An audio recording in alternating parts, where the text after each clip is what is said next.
ദൈവത്തിൻ്റെ അതിപരിശുദ്ധമായ നാമം വാഴ്ത്തപ്പെടുമാറാകട്ടെ.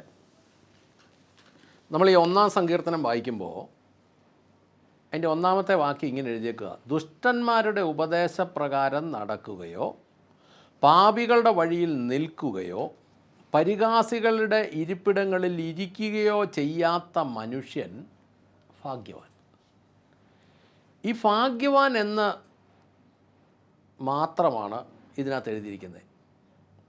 ഇതിനകത്ത് നമുക്ക് 3-4 കാര്യങ്ങളെ മനസ്സിലാവുള്ളൂ. ദുഷ്ടന്മാരുടെ ഉപദേശപ്രകാരം നടക്കാത്തവനും പരിഹാസികളുടെ വഴിയിൽ നിൽക്കാത്തവനും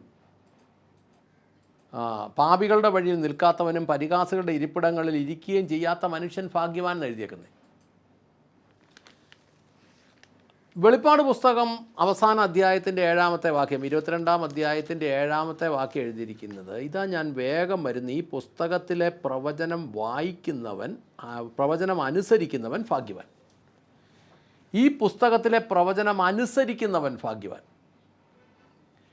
നമുക്ക് ഇത് 2-3 കേട്ട് ഈ ഭാഗ്യവാൻ എന്നൊരു വാക്ക് കേട്ട് കഴിഞ്ഞാൽ നമുക്ക് ഇതിൽ കൂടുതൽ ഇതിൻ്റെ അർത്ഥമൊന്നും മനസ്സിലാകുകയില്ല.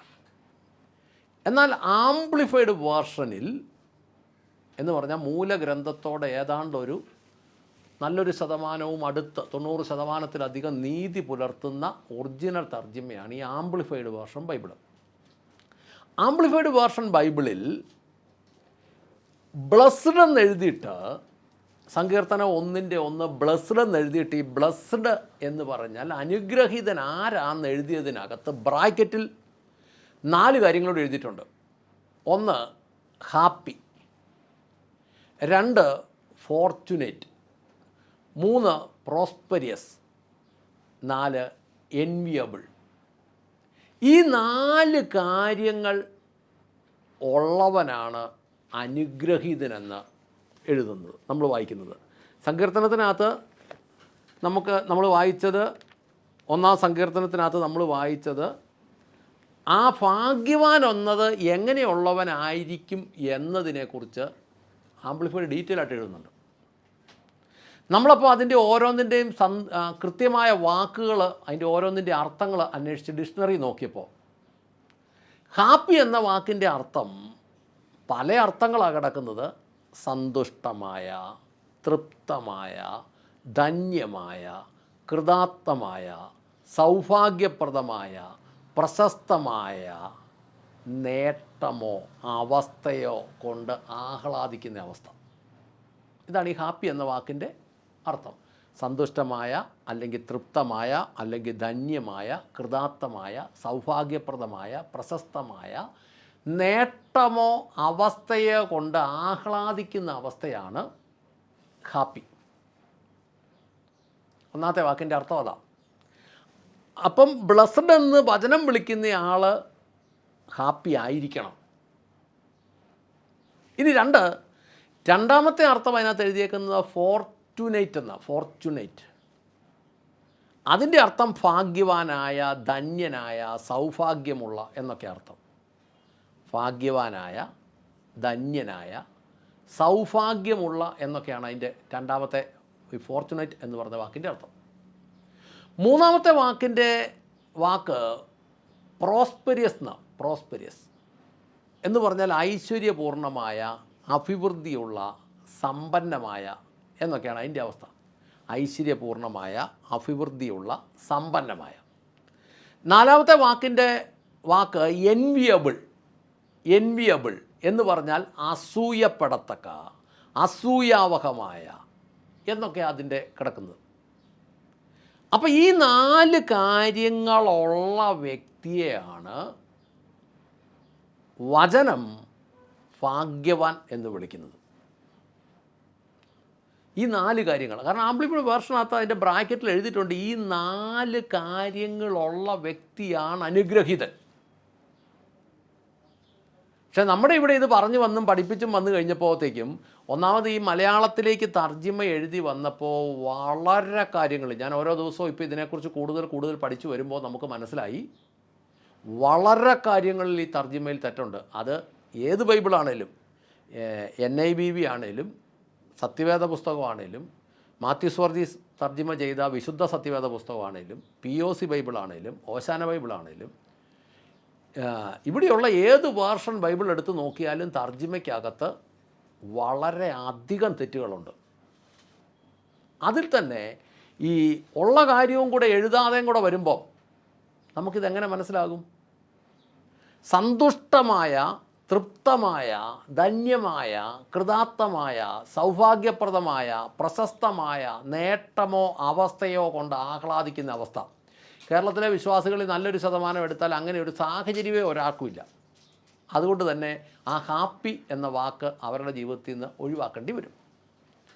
ഫോർച്യുനേറ്റ് എന്ന് പറഞ്ഞു കഴിഞ്ഞാൽ ഭാഗ്യവാനായ, ധന്യനായ, സൗഭാഗ്യമുള്ള, അതും പലപ്പോഴും മാറ്റേണ്ടി വരും. പിന്നെ പ്രോസ്പെരിയസ്, ഐശ്വര്യപൂർണമായ, അഭിവൃദ്ധിയുള്ള, സമ്പന്നമായ, അതും മാറ്റേണ്ടി വരും. എൻവിയബിൾ, അസൂയപ്പെടത്തക്ക, അസൂയാവഹമായ. ഇതിപ്പം വിശ്വാസിക്ക് അസൂയ ഉണ്ടെന്നുള്ളതല്ലാതെ അസൂയാവഹമായി മറ്റുള്ളവർക്ക് തോന്നത്തക്ക വണ്ണം ഒന്നും ഇല്ല എന്ന് മനസ്സിലാക്കിയിട്ട് ഈ മലയാളം വായിച്ചു കഴിഞ്ഞാൽ മലയാളം ബൈബിളിനകത്ത് ഇത്രയ്ക്ക് അർത്ഥങ്ങളേ ഉള്ളൂ. ഈ അനുഗ്രഹം എന്ന് പറയുന്നത് ഒരു വ്യക്തിയിൽ അധിഷ്ഠിതമാണ്. ദൈവം അനുഗ്രഹിക്കുന്ന ഒരു വ്യക്തി സന്തോഷവാനായിരിക്കും, ആരോഗ്യമുള്ളവനായിരിക്കും, സമ്പത്തുള്ളവനായിരിക്കും, മറ്റുള്ളവർക്ക് കൊടുക്കാൻ തക്കവണ്ണം ആസ്തിയും ഐശ്വര്യവും സമ്പത്തും അവൻ്റെ ഭവനത്തിനകത്തുണ്ടാകുമെന്നാണ് ദൈവം പറഞ്ഞേക്കുന്നത്. അപ്പോൾ സ്വാഭാവികമായിട്ടൊരു ചോദ്യം, എന്തുകൊണ്ട് നല്ലൊരു ശതമാനം വിശ്വാസികളുടെ ജീവിതത്തിലും ഇതില്ല എന്ന് ചോദിച്ചാൽ, ഒന്നാമത് ഇത് എഴുതി വെച്ചതിനകത്തും മിസ്റ്റേക്ക് പറ്റി, തർജിമയ്ക്കകത്ത് പലയിടത്തും തെറ്റുപറ്റി. ഈ തെറ്റുപറ്റി എന്നുള്ളത് മനസ്സിലായിട്ട് ഇത് തിരിച്ച് മൂലഗ്രന്ഥത്തോട്, ഈ വചനത്തോടൊന്നും കൂട്ടിച്ചേർക്കരുത്, കൂട്ടിക്കുറയ്ക്കരുത് എന്നൊക്കെ പറഞ്ഞേക്കുന്നത് ദൈവം ഉദ്ദേശിച്ച മൂലഗ്രന്ഥത്തോടൊന്നും കൂട്ടുകയും കുറയ്ക്കുകയും ചെയ്യരുതെന്നാണ്. ഓരോരുത്തരും സൗകര്യം പോലെ ഇത് തർജ്ജിമ ചെയ്ത് വന്നപ്പം മാറിപ്പോയത് ക്ലിയർ ആക്കേണ്ട ഉത്തരവാദിത്തം കാലാകാലങ്ങളിലുണ്ടായിരുന്നു. അങ്ങനെ ക്ലിയർ ആക്കാതെ വന്നപ്പോൾ അനേകർക്കത് ദൂഷ്യമായി മാറി. അനേകർക്കത് വിവിധങ്ങളായ സാഹചര്യങ്ങളിൽ അത് സൗകര്യം പോലെ മാറിയപ്പോൾ അതിനകത്ത് ദൂഷ്യം വന്നു. ഇപ്പോൾ എല്ലാ പ്രസ്ഥാനങ്ങളും വിചാരിക്കുന്ന അവരുടെ ബൈബിളാണ് സത്യമെന്നാണ്. പക്ഷേ എന്താണെന്ന് ഗ്രീക്ക്, ഹീബ്രു വേർഷൻ ബൈബിളുകളിൽ നിന്ന് ഒറിജിനലായിട്ടും തർജ്ജിമ ചെയ്ത് വന്ന പുസ്തകങ്ങളുമായിട്ട് വെച്ച് അത് പഠിക്കാൻ, അങ്ങനെ പഠിക്കുമ്പോൾ തന്നെ അതിനു വേണ്ടി ഇനി ശരിക്കും പറഞ്ഞാൽ ഞാൻ മനസ്സിലാക്കുന്നത് ഏതാണ്ട് ഒരു 40-50% തർജ്ജിമയ്ക്കകത്ത് തെറ്റുകൾ വന്നതുകൊണ്ട് ആശയങ്ങൾക്കകത്ത് ഇതിനകത്തെല്ലാം വ്യത്യാസമുണ്ട്. ഈ ആശയങ്ങളിൽ വ്യത്യാസമുള്ളത് കറക്റ്റ് ആകാതെ ജനം ഇത് വായിച്ച് പഠിച്ചത് കൊണ്ട് ജനത്തിന് അനുഗ്രഹം വരികയല്ല. ദൈവം പറഞ്ഞ കാര്യമല്ലാത്തതുകൊണ്ട് ദൈവത്തിന് അതിനകത്ത് ഉത്തരവാദിത്വമില്ല. അപ്പോൾ ദൈവം അനുഗ്രഹിക്കുന്ന ഒരു വ്യക്തി സന്തോഷവാനായിരിക്കും, ആരോഗ്യവാനായിരിക്കും, സമ്പത്തുള്ളവനായിരിക്കും, മറ്റുള്ളവർക്ക് കൊടുക്കാൻ തക്കവണ്ണം ആസ്തിയും ഐശ്വര്യവും സമ്പത്തും ഒക്കെ അവൻ്റെ വീട്ടിനകത്തുള്ളവനായിരിക്കും. ബൈബിളിൻ്റെ വ്യവസ്ഥ നോക്കിയാൽ പലരും അങ്ങനെ തന്നെയാണ്. ഇനി സങ്കീർത്തനം 112 വാക്യം നമ്മൾ വായിക്കുന്നത്, ഐശ്വര്യവും സമ്പത്തും അവൻ്റെ ഭവനത്തിലുണ്ട്, അവൻ്റെ നീതി എന്നേക്കും നിലനിൽക്കും എന്ന് എഴുതിയേക്കുന്നത്. ഐശ്വര്യവും സമ്പത്തും അവൻ്റെ വീട്ടിലുണ്ട്, അവൻ്റെ നീതി എന്നേക്കും നിലനിൽക്കും. മത്തായി 6 പുതിയ നിയമ വ്യവസ്ഥയിലോട്ട് വന്നാൽ മത്തായി 6:33 പറയുന്നത്, മുമ്പേ അവിടുത്തെ രാജ്യവും നീതിയും അന്വേഷിക്കുവിൻ, അതോടുകൂടി ഇതൊക്കെയും നിങ്ങൾക്ക് ലഭിക്കും. ഏതൊക്കെ ലഭിക്കുന്നത്? ഹാപ്പി ലഭിക്കും, ഫോർച്യുനേറ്റ് ലഭിക്കും, പ്രോസ്പെരിയസ് ലഭിക്കും, എൻവിയബിൾ ആയിരിക്കും. അങ്ങനെയുള്ളവനെ ഭാഗ്യവാൻ എന്ന് വിളിക്കാൻ പറ്റുള്ളൂ. മുമ്പേ അവിടുത്തെ രാജ്യവും നീതിയും അന്വേഷിക്കുവിൻ, അതോടുകൂടെ ഈ അനുഗ്രഹീതമായ അവസ്ഥ നിങ്ങൾക്ക് ലഭിക്കും. ഒന്നും കൂടെ പറയുന്നു, ഹാപ്പി ആയിരിക്കും, ഫോർച്യുനേറ്റ് ആയിരിക്കും, പ്രോസ്പെരിയസ് ആയിരിക്കും, എൻവിയബിൾ ആയിരിക്കും. ഇത് നമുക്ക് എങ്ങനെ മനസ്സിലാകും? ഇത് മനസ്സിലാകണമെങ്കിൽ ദൈവം ഉദ്ദേശിക്കുന്ന അവസ്ഥയിലേക്ക് നമ്മൾ കയറി വരണമെങ്കിൽ ദൈവം ഉദ്ദേശിച്ച രീതിയിൽ തന്നെ ഇത് കൈകാര്യം ചെയ്ത്, അല്ലെങ്കിൽ ഇത് തർജ്ജിമ ചെയ്ത് അതിൽ നിന്നുള്ള വാക്യങ്ങളും അർത്ഥങ്ങളും ജീവിതവും സാഹചര്യവും നമുക്ക് ഗ്രഹിക്കാനും അതിനനുസരിച്ച് ജീവിക്കാനും കഴിഞ്ഞാൽ മാത്രമേ നമുക്ക് ഭാഗ്യവാനായിരിക്കാൻ പറ്റുള്ളൂ.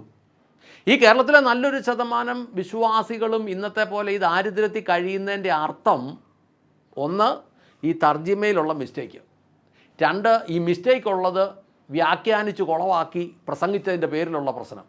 അപ്പോൾ ഈ വിഷയങ്ങൾക്കെല്ലാം പൂർണ്ണമായ ഒരു പരിഹാരം ദൈവത്താൽ തന്നെ ഉണ്ടാകാൻ ഇടയാകട്ടെ എന്നും അങ്ങനെ ഭാഗ്യവാന്മാരുടെ ഒരു നിര തന്നെയും കർത്താവിൻ്റെ വരവ് വരുമ്പോഴേക്കും ഉണ്ടാകട്ടെ എന്നും പ്രാർത്ഥിക്കാം. സ്വർഗസ്ഥനായ ഞങ്ങളുടെ നല്ല പിതാവേ, ഞങ്ങളുടെ കർത്താവായ യേശു ക്രിസ്തുവേ, പരിശുദ്ധാത്മാവായി ഞങ്ങളുടെ നല്ല ദൈവമേ, നല്ല ദിവസനായി, നല്ല സമയത്തിനായി, നല്ല സാഹചര്യങ്ങൾക്കായി സ്തോത്രം ചെയ്ത് പ്രാർത്ഥിക്കുന്നു. കർത്താവേ, വചനം ദൈവം എന്തുദ്ദേശിച്ചോ അത് തന്നെ അങ്ങയുടെ മക്കളായ മലയാളികളുടെ അടുത്ത് എത്തിപ്പെടുവാൻ ദൈവം വഴികൾ തുറക്കണമേ എന്ന് പ്രാർത്ഥിക്കുന്നു. കർത്താവെ, അതിനുള്ള അഭിഷിക്തന്മാരെ എഴുന്നേക്കണമേ, അതിനുള്ള സാഹചര്യങ്ങൾ ദൈവം എഴുന്നേൽപ്പിക്കണമേ, അതിനുള്ള സാഹചര്യങ്ങൾ ദൈവം ഒരുക്കണമേ. യോഗ്യമായ തർജ്ജിമകൾ പുറത്തിറങ്ങി അതിൻ പ്രകാരം ജീവിച്ച് നിത്യതയിലേക്ക് പോകുമ്പോൾ അനുഗ്രഹത്തോടെ ഇവിടെ ജീവിച്ചും അനുഗ്രഹത്തോടെ കർത്താവിൻ്റെ കൂടെ ആയിരിക്കാനും ദൈവം പ്രിയപ്പെട്ടവരെ ഓരോരുത്തരെയും സഹായിക്കണമേ എന്ന് പ്രാർത്ഥിക്കുന്നു. പ്രാർത്ഥന കേട്ട് അനുഗ്രഹിച്ച കൃപയ്ക്ക് നന്ദി. യേശു ക്രിസ്തുവിൻ്റെ ധന്യമുള്ള നാമത്തിൽ തന്നെ. ആമേൻ, ആമേൻ, ആമേൻ.